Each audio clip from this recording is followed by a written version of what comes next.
తమ పన్నాగాలన్నీ ఎలా అమలు చేయాలన్న అంశాలన్నీ ఎంపీ మిథున్ రెడ్డి రూపకల్పన చేశాడు. అతడే ఈ స్కామ్ కి మొత్తం రింగ్ మాస్టర్ గా వ్యవహరించాడు. అప్పటి బెవరేజెస్ కార్పొరేషన్ లో అసిస్టెంట్ కమిషనర్ గా ఉన్న సత్యప్రసాద్ ని ఈ కుట్రకి పావుగా వాడుకున్నారు. ముడుపుల దందాపై చర్చించేందుకు సత్యప్రసాద్ ని 2019 అక్టోబర్ 10న తమ నివాసానికి పిలిపించుకొని మద్యం సిండికేట్ కోసం తమకు అనుకూలంగా పనిచేయాలని ఆదేశించారు. ప్రతిఫలంగా ఆయనకు 2023లో IAS పదోన్నతి ఇస్తామని ఆశ చూపించారు.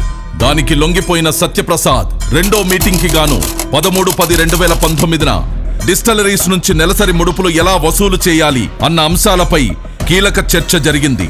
మద్యం అమ్మకాల బేస్ ధరపై కనీసం 12% కమిషన్ వసూలు చేయాలని ఎంపీ మిథున్ రెడ్డి ప్రతిపాదించాడు.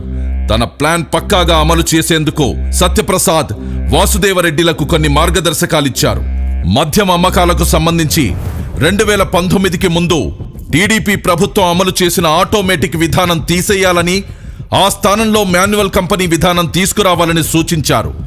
2019 సంవత్సరం రెండో అర్ధభాగంలో డిస్టిలరీల యాజమాన్యాలతో హైదరాబాద్ పార్క్ హయత్ హోటల్లో మద్యం కుంభకోణం రూపకర్తల్లో SPY డిస్టిలరీస్ పూర్వ డైరెక్టర్ అయిన సజ్జల శ్రీధర్ రెడ్డి ఈ సమావేశాన్ని ఏర్పాటు చేశారు. తమ ప్లాన్ కు సహకరించకపోతే మద్యం సరఫరా ఆర్డర్లు ఇవ్వబోమని బెదిరించారు.